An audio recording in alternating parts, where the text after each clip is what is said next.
So, Anthony, been over to Staples Center, Los Angeles, and you fought Vasyl Lomachenko, who some people are saying is the very best fighter in the world. Do you agree with that?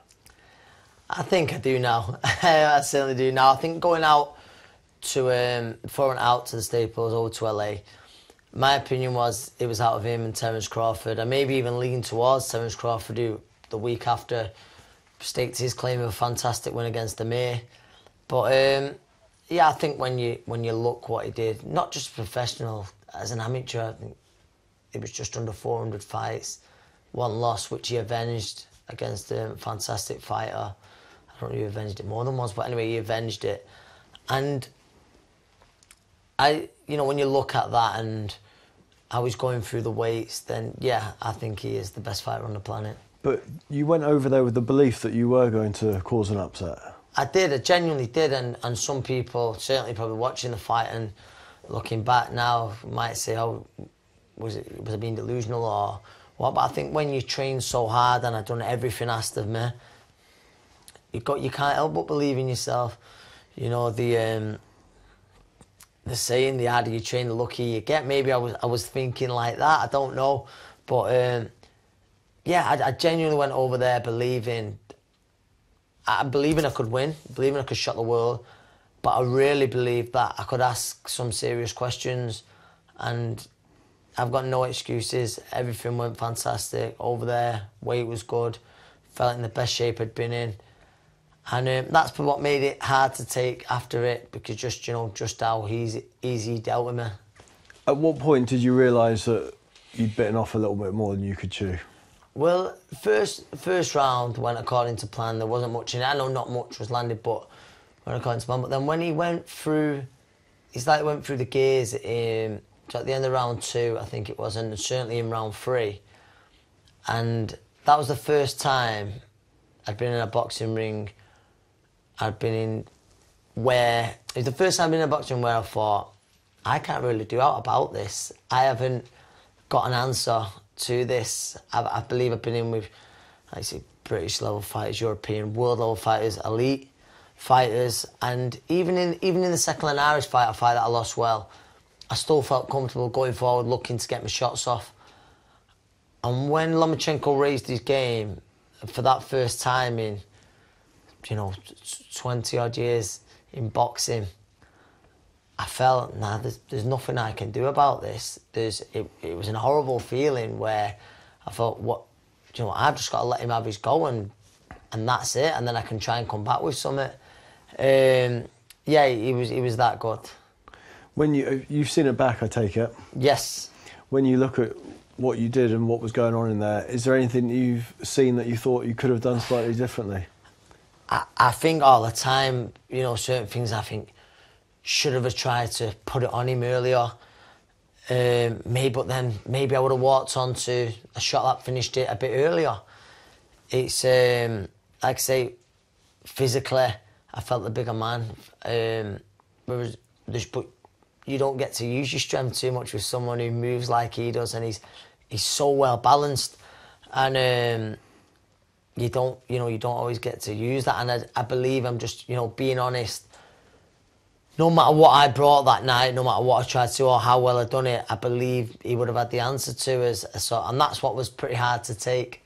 It was the first time where I thought, and when he went through the gears, I thought, I'm in trouble. And even in the fight, before it was over, I was just thinking, I just want to do everyone proud. And I don't feel like I am, because of how he was dealing with me. So what sets him apart from everyone else? What makes him a pound for pound and feasibly an all-time great? I think, one of the obvious ones is his feet. I said that before, I've seen that as his biggest asset, and possibly still does. Probably still do, sorry. He, very well balanced, no matter where he is or no matter where he's looking to put you, he remains very well balanced. Accurate. He wasted very little. Nearly everything he threw, he landed. I believe defensively. I believe I'm very good defensively. But he opened me up. There was nowhere for you to go, was no, there, there wasn't. to avoid his shots? And even when, you know, obviously it might have been the most powerful punch I've been in with, but he's going through him that fast and opening you up, he's hitting the spaces. You do feel those shots more. There were some people who thought it should have been stopped at the end of the third round. Some people thought it was stopped at the end of the third round. Well, I did at first, yeah. And I was gutted. And I saw some people disagreeing, but I'm so thankful. And I might sound crazy saying this because he ended up face first a few minutes later down on the canvas. But that was it. I wasn't hurt. Don't get me wrong, I was feeling a few shots, but I would have been devastated to have the fight stop there. And then I think he gave me an 8 count for the reason they felt the ropes was holding me up. I didn't think that was the case, but obviously I had to fight back with something, and I thought, oh, please don't tell me this is over now. When I fought, and anyway, lucky enough for me, it was the count, but I wanted to go and try and give it a go, and if it would have been stopped there, I felt that I wouldn't have given it a go. Although I was trying, it was, and I suppose it's not about just what people think, but I didn't want to have gone out there, and even, to be honest, even after I'd been knocked out, I still felt he had so much more in the tank. But if it would have ended in the third round, yeah, it would have been, I would have rather have been knocked out the way I was than to have been stopped at the end of the third. What the finishing punch caught you high on the side of the head? Yeah, around sort of the temple area. Did you know that was it when he hit you, that it was game over? Do you know what the strange thing was? Just I remember I knew the moment he hit the floor, so the count would have been on around 2, or just after the count on 2. I knew what shot he'd hit me with, how he'd set me up. But the frustrating thing was, I knew I was never going to beat the 10 count because my body sort of... One of my friends who was ringside, he said, I saw your body sort of lock out. And I've never been tasered, but I can imagine it was something like that. And nothing you could do.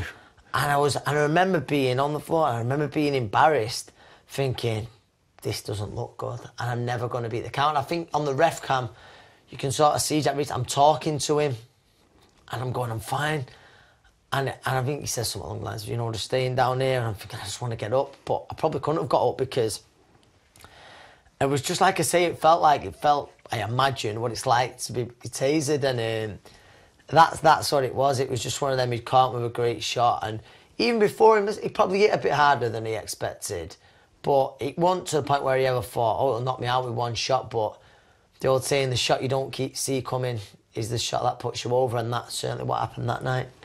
You don't hide from social media. You're quite prevalent, quite popular on it. There was this whole Barry from Barnsley thing, going on for some weeks in the build-up, saying that you shouldn't be fighting Lomachenko and all the rest of it, despite being the mandatory. Yeah. Have you had people take satisfaction from the loss, or as generally everyone supported you for giving it a good shot and going out in your shield? Honestly, I'd say 99% has been people who supported us and, going out on your shields, and that's the way I would rather it be than to lose. Like I said, I could have easily, if it would have got stopped in the third round, I would have been more gutted over that. And some people might think you're mad, rather than knocked out face first. And the odd picture of me face first on social media, that's been put out there.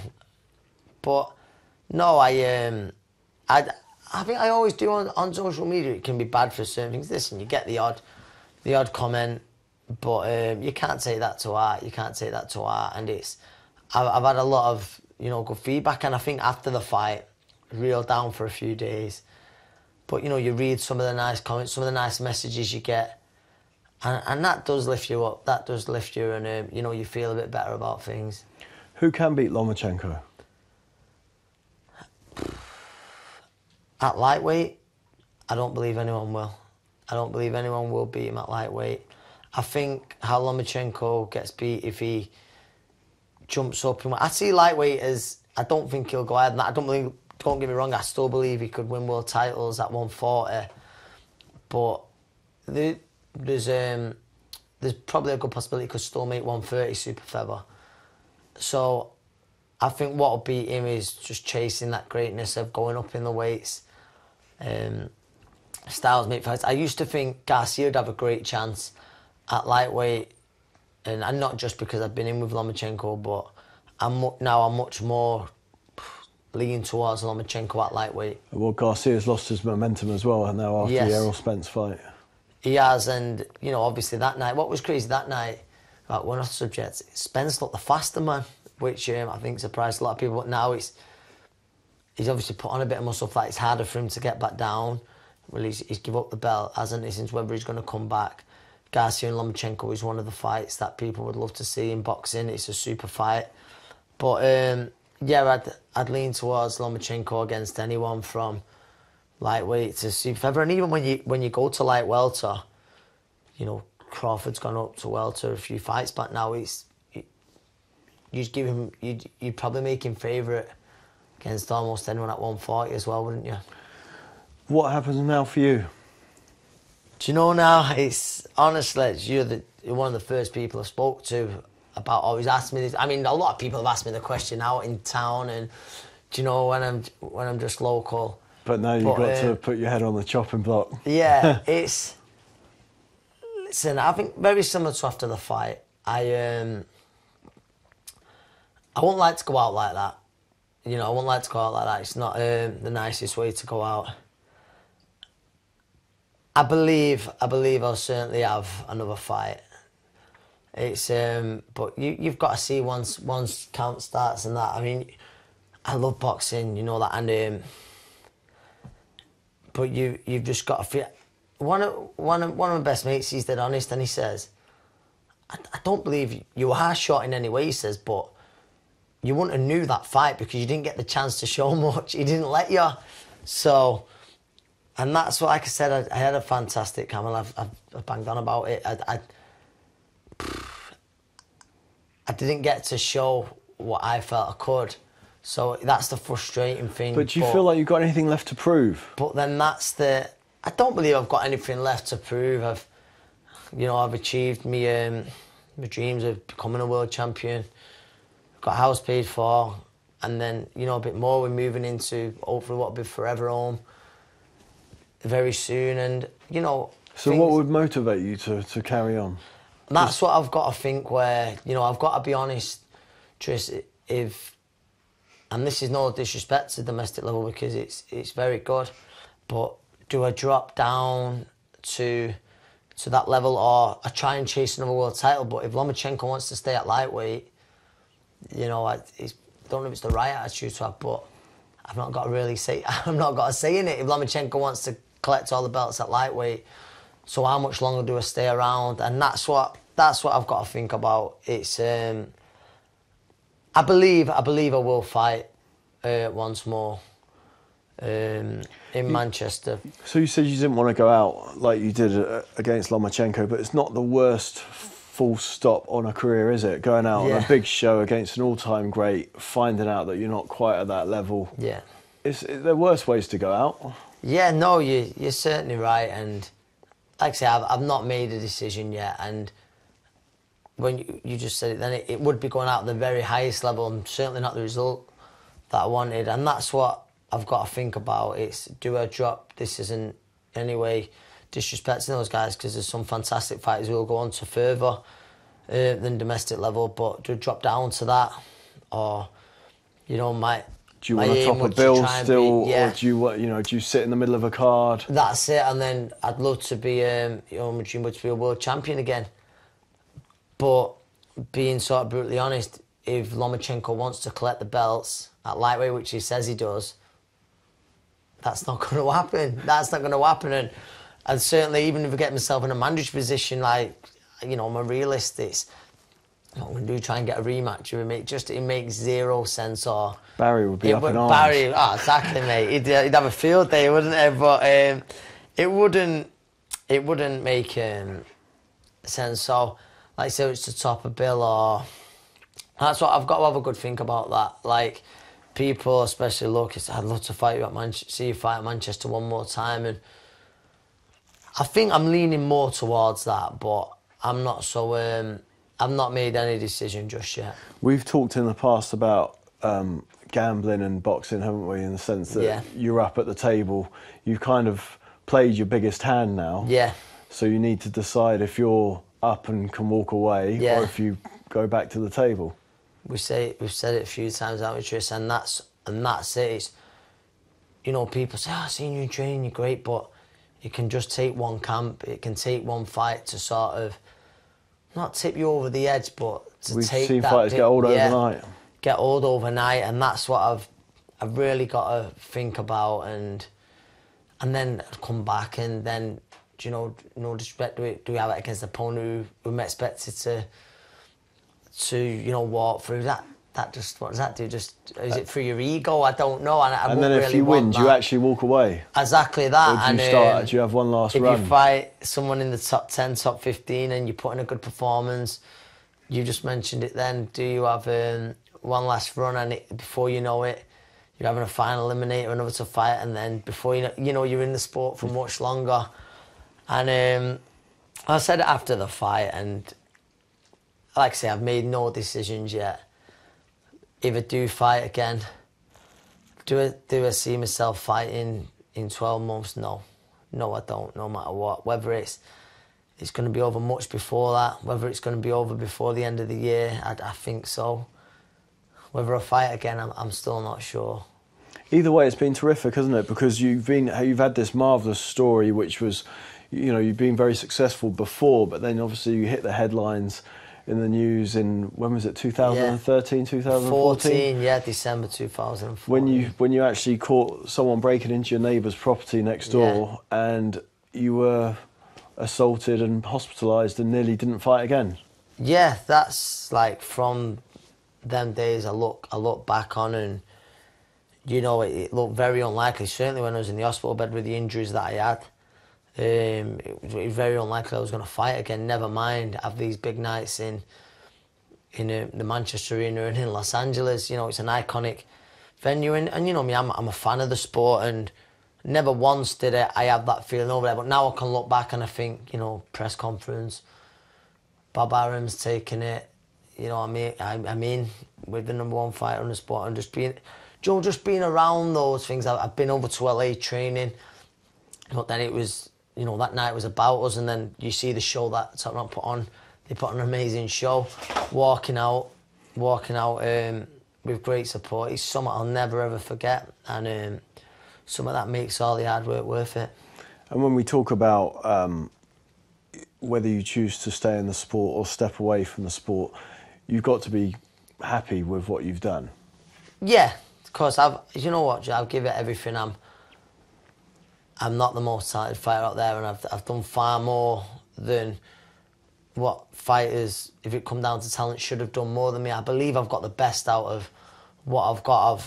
I worked so hard with everything, and again, going back to it, that's why I think it was so hard to see that I didn't really get to show that or give it all that on fight night because of the knockout, but that's boxing. I can walk away from the sport with no regrets, and mainly happy memories, and boxing's been very good to me.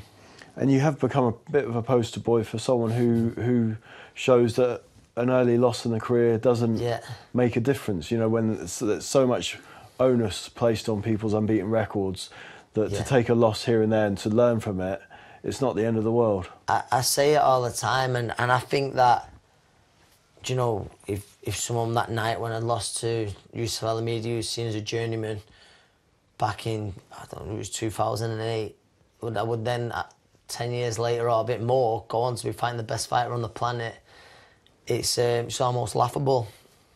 But yeah, I believe, you know, the UFC do that. I don't believe throwing a fighter in too soon, but you know what, an unbeaten record isn't everything. It's as long as you're learning. We've saw it with fighters recently going up against each other.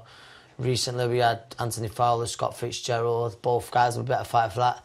The Joe Joyce, Daniel Dubois, take my hat off to both boys if that fight happens.